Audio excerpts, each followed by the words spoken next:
প্রতি 100 জনের মধ্যে 18 থেকে 20 জনের মতো নাম বাদ যাওয়ার আশঙ্কা আমি প্রকাশ করছি। ডিলিটেড লিস্টে মালদা, মুর্শিদাবাদ, উত্তর দিনাজপুর, দক্ষিণ দিনাজপুরে বিরাট সংখ্যক মুসলিম সম্প্রদায়ের মানুষ রয়েছে। প্রতি বুথে 40 থেকে 50 জন মতুয়া সম্প্রদায়ের মানুষের নাম বাদ যাওয়ার আশঙ্কা আমি করছি। মমতা বন্দ্যোপাধ্যায় বা অভিষেক বন্দ্যোপাধ্যায়রা বা তৃণমূল কংগ্রেস এবং আরো কিছু রাজনৈতিক দল দ্রুততার সাথে সুপ্রিম কোর্টে গেছে, এতে কিন্তু সমস্যাটা বেড়েছে বলে কমেনি। তো অনেক বেশি নাম মমতা বন্দ্যোপাধ্যায় ঢুকিয়ে নিতে পারতেন। বিচারপতিরা কিন্তু অনেক বেশি পুঙ্খানুপুঙ্খানু বিচার করছেন। মমতা বন্দ্যোপাধ্যায় সুপ্রিম কোর্টে যাওয়ার ফলে কিন্তু ভুগতে হয়েছে সাধারণ মানুষকে অনেক বেশি। এই নির্বাচনটা অনেকটাই অঙ্ক বনাম কেমিস্ট্রির লড়াই। অঙ্ক বিজেপি দেখাচ্ছে আর কেমিস্ট্রি তৃণমূল কংগ্রেস দেখাচ্ছে। ইলেকশন কমিশন তার ওয়েবসাইটে যে 29 লক্ষ অ্যাডজুডিকেটেড ভোটার ভেরিফিকেশন কমপ্লিট করে তথ্য দিয়েছে, রেজাল্ট দিয়েছে, অর্থাৎ 29 লক্ষ ভেরিফিকেশনের পরে জেলাভিত্তিক কি ধরনের তথ্য আসলো এবং তার রাজনীতির গতি প্রকৃতি কি ঘটলো তা নিয়ে বিশ্লেষণ চেয়েছেন বেশ কয়েকজন সাংবাদিক বন্ধু, ইউটিউবার এবং ফেসবুক বন্ধু। আমি আলাদাভাবে কাউকেই দিতে পারিনি, কারণ সারাদিন বিশ্ববিদ্যালয়ে ব্যস্ত ছিলাম। তো আমি এখন খুব কঠিন কাজ, আপনারা জানেন যে গতকাল সমস্ত সাংবাদিকরা সারাদিন ধরে অপেক্ষা করে গেছেন যে কখন যে 29 লক্ষর অ্যাডজুডিকেশনের ফলাফল সেটা তারা জানাবেন, কত সংখ্যক মানুষকে ভোটার তালিকায় অন্তর্ভুক্ত করা হলো, কতজনকে বাদ দেওয়া হলো, সেটা ইলেকশন কমিশনের তথ্য দিয়ে প্রকাশ করবেন। কিন্তু দুঃখের সাথে বলি সেটা হয়নি। ফলে এইরকম একটা অবস্থাতে সারাদিন আমাকে বুথ ভিত্তিক যে তথ্য ইলেকশন কমিশন তার ওয়েবসাইটে দিয়েছে সেগুলোকে নিয়ে পড়তে হয়েছে এবং তার ফলে কমপ্লিট পিকচার দেওয়ার মতন জায়গায় নেই। কিন্তু কিছু তথ্য দিলেই আপনারা সারা রাজ্যের ছবিটা কিন্তু বুঝতে পারবেন এবং আশা করছি আমার লাইভ এই সম্প্রসারণের সাথে সাথে তা কিছু আশপাশের সময়ে নিশ্চয়ই আপনারা ইলেকশন কমিশনের তরফ থেকে পূর্ণাঙ্গ জেলা ভিত্তিক বা বিধানসভা ভিত্তিক অ্যাডজুডিকেশনে কতজন বিচারপতিরা বিচারের পরে কতজনকে নাম নথিভুক্ত করলেন এবং কতজনের নাম ডিলিট তালিকায় নাম রাখলেন, যাদেরকে আগামী দিনের অ্যাপিলেট কোর্টে আবেদন করতে হবে,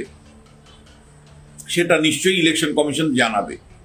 দেখুন, আপনাদেরকে শুধু একটু স্মরণ করে দিতে চাই যে সুপ্রিম কোর্টে যখন এই মামলাটা তৃণমূল কংগ্রেস নিয়ে গেল, তারপরে সেই সময় প্রায় 7-8 দিন কিন্তু ভেরিফিকেশনের কাজ বন্ধ ছিল।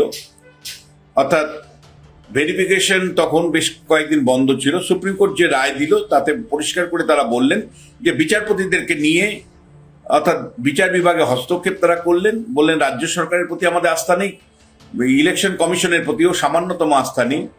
ফলে এরকম অবস্থায় সুপ্রিম কোর্ট বিচারপতিদের হাতে দায়িত্ব দিয়ে দিলেন যে ভাই 60,06,675 জনের ভেরিফিকেশনের নাম তখনও যাচাই করা বাকি। সুপ্রিম কোর্ট পরিষ্কার করে বললে এই যাচাই কাজ এখন থেকে বিচারপতিরা করবেন এবং শেষ পর্যন্ত কলকাতা হাইকোর্টের প্রধান বিচারপতিকে এই দায়িত্ব দেওয়া হলো 60,06,675 জনের নাম যাচাই করে ভোটার তালিকায় অন্তর্ভুক্ত করা বা বিযুক্ত করার প্রশ্নে। এবং আপনারা জানেন যে প্রধান বিচারপতি কলকাতা হাইকোর্ট তার নেতৃত্বে তখন একের পর এক বৈঠক এবং শেষ পর্যন্ত 501 জন বিচারপতিকে নিয়োগ করা হয়েছে এই রাজ্য থেকে। আর বাইরের রাজ্য থেকেও 200 কাছাকাছি বিচারপতিরা এসছেন এই অ্যাডজুডিকেশনের অন্তর্ভুক্ত যে সমস্ত ভোটার আছেন, যেটা আমি বারবার সংখ্যাটা বলছি 60,06,675 জন, তাদের দ্রুততার সাথে ভেরিফিকেশনের কাজ কমপ্লিট করে তাদের মধ্যে যারা যোগ্য হবেন তাদের ভোটার তালিকায় স্থান দিতে, যারা অযোগ্য হবেন তাদেরকে ডিলিট মানে বাতিলের স্থান দিতে। এই এন্টার প্রসেসের মধ্যে ইলেকশন কমিশন কার্যত নেই বলা যায়। এই এন্টার প্রসেসটাই পরিচালনা করছে বিচার বিভাগ এবং বিচারপতিরা। কিন্তু তারপরেও সিও নিজের মতন করে বলেছেন, এবং এখন কিন্তু যেটা দেখা যাচ্ছে যে মানে আমরা বিধানসভা ভিত্তিক বা জেলা ভিত্তিক তথ্য কতজনের নাম 29 লাখের মধ্যে, যে 29 লাখের ভেরিফিকেশন হয়ে গেল বলে কথা, তাদের মধ্যে কতজনের নাম যুক্ত হলো ভোটার তালিকায়, কতজনের নাম বিযুক্ত হলো, তার পরিসংখ্যানটা নির্দিষ্ট করে পাইনি। দেখুন, আপনাদের মনে থাকতে পারে প্রথম যখন ফর্ম ফিল আপ হলো তখন 58 লক্ষর কাছাকাছি নাম বাদ গেছিল। তারপরে শুনানি পর্বে আরো নাম বাদ যায়। সব মিলে এই ভেরিফিকেশনের আগে পর্যন্ত 63,66,952 জনের নাম বাদ গেছিল। আবারও বলছি নামটা, 63,66,952 জনের নাম বাদ গেছিল সুপ্রিম কোর্টের হস্তক্ষেপের আগেই। অর্থাৎ সুপ্রিম কোর্ট যখন 60 লক্ষ ভেরিফিকেশনের জন্য বিচার বিভাগকে দায়িত্ব দিয়ে দিল, তার আগেই কিন্তু 63,66,952 জনের নাম বাদ চলে গিয়েছিল। এবার জেলাভিত্তিক যে পরিসংখ্যান মানে বহু মানে লড়াইয়ের পরে কিছু কিছু জায়গা থেকে পেয়েছি বা নিজেরা উদ্ধার করেছি, সেটা কিন্তু একেবারেই সুখকর নয়। আপনাদেরকে খুব পরিষ্কার করে বলতে চাই যে আমার বোধগম্য হচ্ছে না বাকি 60 লক্ষের মধ্যে 29 লক্ষ যদি হয়ে থাকে, আপনারা বুঝতেই পারছেন আরো 31 লক্ষ নাম ভেরিফিকেশন কমপ্লিট করতে হবে। এবং ভেরিফিকেশন কমপ্লিট শুধু করলে হবে না, তারপরে এই যে নামগুলো বাদ দেওয়া হচ্ছে এবার ভেরিফিকেশনের পরে, সেই নামগুলোকে অ্যাডজুডিকেশনের মানে সেই নামগুলোকে নিয়ে অ্যাপিলেট কোর্টে যেতে হবে। অ্যাপিলেট কোর্ট চূড়ান্ত সিদ্ধান্ত নেবে। দেখুন, যেভাবে নাম এবারও বাদ গেছে, অর্থাৎ ভেরিফিকেশন 29 লক্ষ যার হয়ে গেছে তাদের মধ্যে নাম বাদ গেছে, এই সংখ্যাটা আমি যে গড়টা করেছি তাতে 18 থেকে 20% মতন হতে পারে। আবারও বলছি, আপনারা ভালো করে শুনুন, প্রতি 100 জনের মধ্যে 18 থেকে 20 জনের মতন নাম বাদ যাওয়ার আশঙ্কা আমি প্রকাশ করছি ভেরিফিকেশনের পরে। অর্থাৎ গতকাল যে 29 লক্ষ ভেরিফিকেশন হয়েছে তাতে যে বাতিলের তালিকা, এটা কিন্তু ঠিক যে ইলেকশন কমিশন বুথ ওয়াইজ বাতিলের তালিকা আর সংযোজনের তালিকা, এই দুটো তালিকা পরিষ্কার করে দিয়েছে, এটা নিয়ে কোনো বিতর্ক নেই। ফলে কিন্তু যেটা দেয়নি সেটা হলো জেলাভিত্তিক বুথ মানে সমগ্র বুথকে যোগ করে জেলাভিত্তিক পরিসংখ্যান বা রাজ্যভিত্তিক পরিসংখ্যান আমাদের সামনে হাজির করেনি এখনো। কিন্তু যে প্রবণতা আমরা পাচ্ছি রাজ্যের, তাতে মনে হচ্ছে যে 60 লক্ষের মধ্যে 29 লক্ষর যে ভেরিফিকেশন গতকাল হয়ে গেল, তাতে 18 থেকে 20% লোকের নাম কিন্তু বাদ গেছে। এবং এটাও দুঃখের সাথে আপনাদেরকে বলি, এই বাদ যাওয়ার বিরাট পরিমাণে অংশটাই কিন্তু উত্তর দিনাজপুর, দক্ষিণ দিনাজপুর, মালদা, মুর্শিদাবাদ এই জায়গাতেই মূলত বাদ গেছে বড় সংখ্যায়। সেই তুলনায় জলপাইগুড়ি এবং কোচবিহারের বেশ কিছু জায়গায় মানে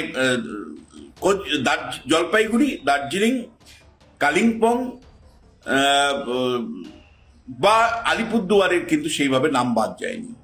তাহলে বাদ গেছে উত্তরবঙ্গের জেলাগুলোতে ম্যাক্সিমাম, তার মধ্যে কোচবিহার জেলা বেশ নাম বাদ গেছে, উত্তর দিনাজপুর, দক্ষিণ দিনাজপুর, মালদা, মুর্শিদাবাদ এই 4টে জেলা মেজর হিট। মানে এই জেলায় কিন্তু নাম আমি বুথ ওয়াইজ যে ফলাফল তাতে পাচ্ছি। আমি একটা উদাহরণ দিই তাহলে আপনাদের কাছে ক্লিয়ার হবে। কোচবিহার দক্ষিণ নাম বাদ গেছে, কোচবিহার দক্ষিণ বিধানসভা কেন্দ্রের নাম বাদ গেছে, আমি এস্টিমেট যেটা পেয়েছি সেটা হলো 6,800 মতন। 6,800 জনের নাম কোচবিহার দক্ষিণে বিধানসভা কেন্দ্র, কোচবিহার দক্ষিণ বিধানসভা কেন্দ্র থেকে বাদ গেছে। এবং এখানে যেটা বলতে আপনাদের চাই, যাদের নাম বাদ গেছে 6,800 মতন, তাদের 93% মুসলমান মানুষ, অর্থাৎ 93%ই সংখ্যালঘু মুসলিম মানুষ। এবার আপনাদের মানে যদি মালদা, উত্তর দিনাজপুর, দক্ষিণ দিনাজপুর, মালদা, মুর্শিদাবাদের দিকে তাকাই, সেখানেও কিন্তু 85 থেকে 90% সংখ্যালঘু মুসলমানদের নামই কিন্তু আমি বাদ দেওয়ার তালিকাতে দেখতে পাচ্ছি। অর্থাৎ যে নামগুলো এখন পর্যন্ত deleted list, booth wise deleted list এবং মানে সংযোজনের মধ্যে দেখতে পাচ্ছি, তার মধ্যে ডিলিটেড লিস্টে মালদা, মুর্শিদাবাদ, উত্তর দিনাজপুর, দক্ষিণ দিনাজপুরে বিরাট সংখ্যক মুসলিম সম্প্রদায়ের মানুষ রয়েছে। স্পেসিফিক একটা উদাহরণ আমি কোচবিহার দক্ষিণ থেকে দিলাম, 6800 নাম বাদ গেছে, 93% মুসলিম নাম বাদ গেছে। এবং এটা আপনাদের আগ্রহের জায়গা থাকবে যে মতুয়াদের নাম কেমন বাদ গেল। দেখুন, আমি যে মতুয়াদের যে বিধানসভা কেন্দ্র, মতুয়া প্রধান বিধানসভা কেন্দ্রগুলো আছে নদিয়া জেলায়, উত্তর 24 পরগনা জেলায়, দক্ষিণ 24 পরগনা জেলায়, তাতে কিন্তু আমি মতুয়াদের প্রতি বুথ ওয়াইজ 40 থেকে 50টি করে নাম বাদ দেখছি। অর্থাৎ প্রতি বুথে 40 থেকে 50 জন মতুয়া সম্প্রদায়ের মানুষের নাম বাদ যাওয়ার আশঙ্কা আমি করছি। যদি না হয় ভালো, কিন্তু আমি কিন্তু ওইরকমই একটা ফিগার পাচ্ছি। দেখুন, ইলেকশন কমিশন দিলে আরো পরিষ্কার করে আমি তথ্য বলতে পারবো, কিন্তু আমি নিজের উদ্যোগে যে উদ্যোগে যে তথ্যগুলো পাচ্ছি, বুথ যেহেতু প্রত্যেকটা বুথ ধরে ধরে যোগ করে করে যেভাবে তথ্য পাচ্ছি, তাতে মতুয়া অধ্যুষিত বিধানসভা কেন্দ্র নদিয়া, মানে বিশেষ করে Ranaghat sub division, Bangaon sub division এবং আপনার বসিরহাট সাব ডিভিশনের মতুয়াদের যারা আছেন, তাদের বুথ পিছু 40 থেকে 50 জনের নাম এবার ভেরিফিকেশনের পর, 29 লক্ষ ভেরিফিকেশনের পর বাদ গেছে, এমনটাই কিন্তু আমি দেখতে পাচ্ছি। আরেকটা বিষয়ে আপনাদেরকে খুব স্পষ্ট করে আমি বলতে চাই যে দেখুন, হিয়ারিং পর্যায়ে কিন্তু অর্থাৎ আপনারা জানেন যে মৃত নাম বাদ গেছিল 24 লাখের মতন, 18 লাখ নাম বাদ গেছিল পার্মানেন্টলি যারা এই রাজ্য থেকে চলে গেছেন তাদের।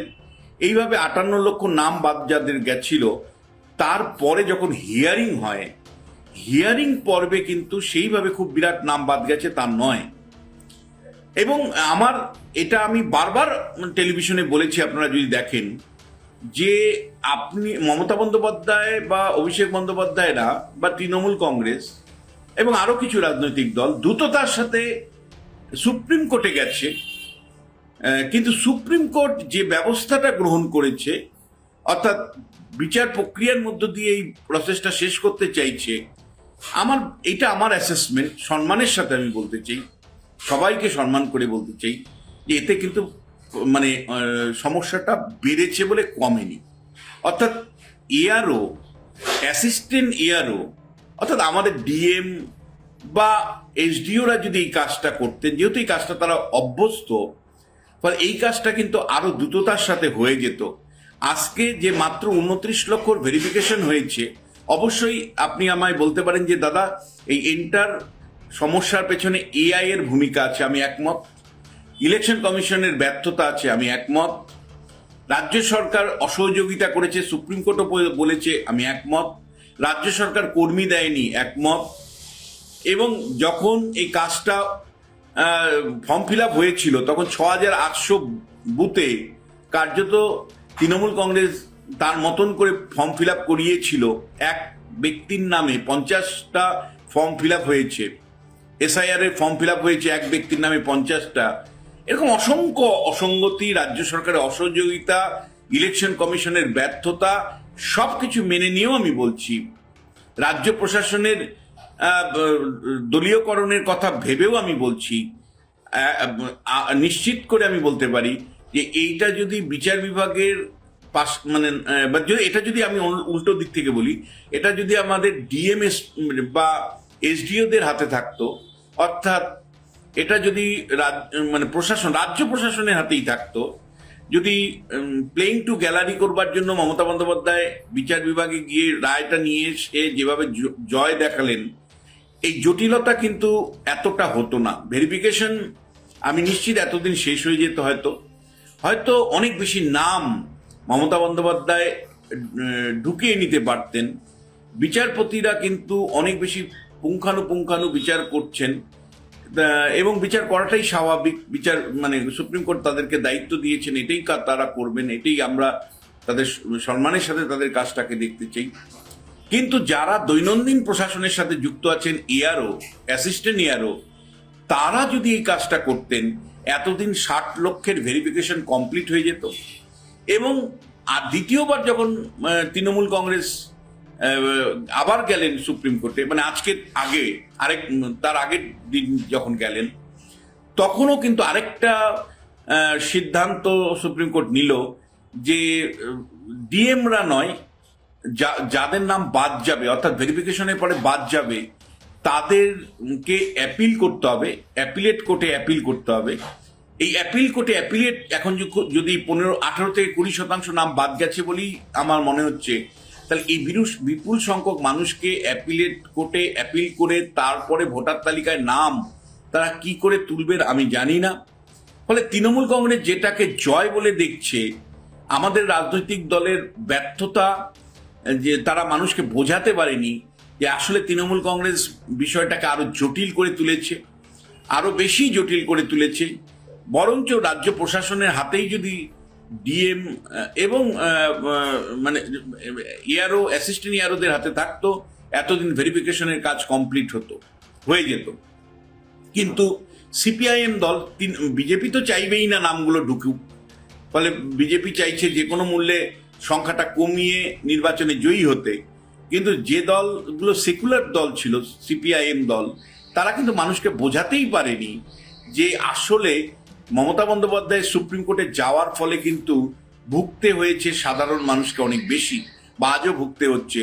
আজও 29 লক্ষর ভেরিফিকেশন হয়েছে, তাতে বিরাট সংখ্যক অ্যাডজুডিকেশন, আবার অ্যাপিলেট কোর্টে যেতে হবে, আর আরো নাম ভেরিফিকেশনের বাকি থাকলো। এই এন্টার প্রসেসকে আরো জটিল জটিল জটিল করবার জন্য যে আসলে রাজ্যের শাসক দল অনেকটাই দায়ী, এটা কিন্তু বিজেপির বাইরে, মানে বিজেপি তো চাইবেই না, আমি বলছি যে সিপিএম, কংগ্রেস, এরা কিন্তু মানুষের কাছে গিয়ে বোঝাতেই পারেনি। ফলে এসআইআর এর যদি আপনি আমায় বলেন, কেমিস্ট্রিটা পুরোপুরি তৃণমূল কংগ্রেসের পক্ষে আছে। তৃণমূল কংগ্রেস, আমি সমীক্ষার কাজ করছি, আমি দেখতে পাচ্ছি গ্রামগঞ্জে মানুষকে এটা বোঝাতে সক্ষম হয়েছে, বিশেষ করে মুসলিম সম্প্রদায়ের মানুষকে, যে এসআইআর এর জন্য মোদী সরকার দায়ী, অনেকটাই হয়তো সত্যি, এবং মানে ইলেকশন কমিশন দায়ী। আর এসআইআর এর জন্য লড়েছে কে? একমাত্র মমতা বন্দ্যোপাধ্যায় ছাড়া আবার কে? এসআইআর এর জন্য লড়েছে কে? তৃণমূল ছাড়া আবার কে? এই বক্তব্যটা কিন্তু মুসলিম সমাজের মানুষের কাছে অনেকটাই পৌঁছে দিতে পেরেছেন, বা পুরোটাই পৌঁছে দিতে পেরেছেন মমতা বন্দ্যোপাধ্যায় এবং তার দল। ফলে এসআইআর এর কেমিস্ট্রিটা কিন্তু মমতা বন্দ্যোপাধ্যায়ের পক্ষে রয়েছে। যদিও বিজেপি অ্যারিথমেটিক্সের কথা বারবার বলবার চেষ্টা করছে। বিজেপি এমনভাবে বলছেন যে একটা বিধানসভা কেন্দ্রে যদি 30,000 40,000 নাম বাদ যায়, তাহলে সেই লোকগুলোর এগেনস্টে তো ভুয়ো ভোট দিতে পারবে না তৃণমূল কংগ্রেস, ফলস ভোট দিতে পারবে না তৃণমূল কংগ্রেস।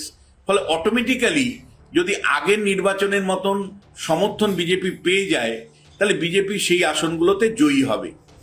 বিজেপির এটাই হলো লজিক, যে ভোটে নাম কাটার ফলে মৃত ভোটার, ভুয়ো ভোটার, বা মানে সংখ্যালঘুদের নাম কম থাকলে সেই বহু আসনে তারা সহজেই জয়ী হতে পারবেন, এটা তারা প্রত্যাশা করছেন। এটাই তাদের অ্যারিথমেটিক্স।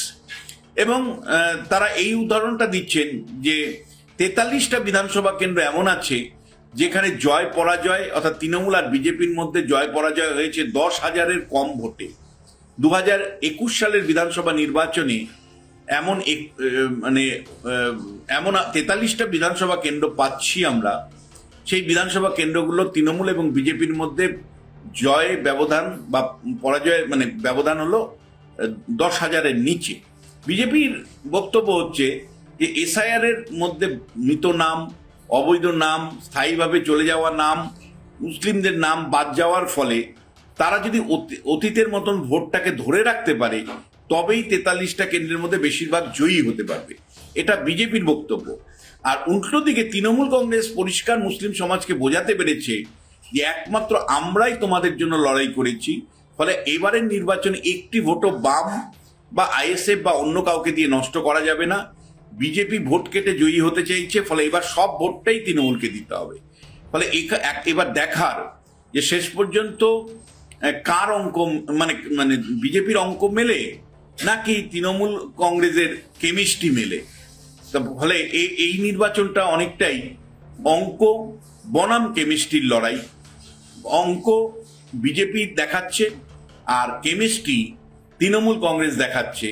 এখন দেখার যে এই অঙ্ক আর কেমিস্ট্রির লড়াইয়ে কেমিস্ট্রি জেতে না অঙ্ক জেতে। কিন্তু আবারও আপনাদের বলবো যে যে ছবিটা আমি 29 লক্ষ ভেরিফিকেশনের পরে জেলায় জেলায় পাচ্ছি, তাতে মূলত সংখ্যালঘুদের নামই ম্যাক্সিমাম বাদ গেছে। আমি একটি নির্দিষ্ট কেন্দ্র কোচবিহার দক্ষিণ দিয়ে উদাহরণটা দিলাম, 6800 নাম বাদ গেছে। তার মধ্যে 93% মুসলিম সম্প্রদায়ের মানুষ তারা।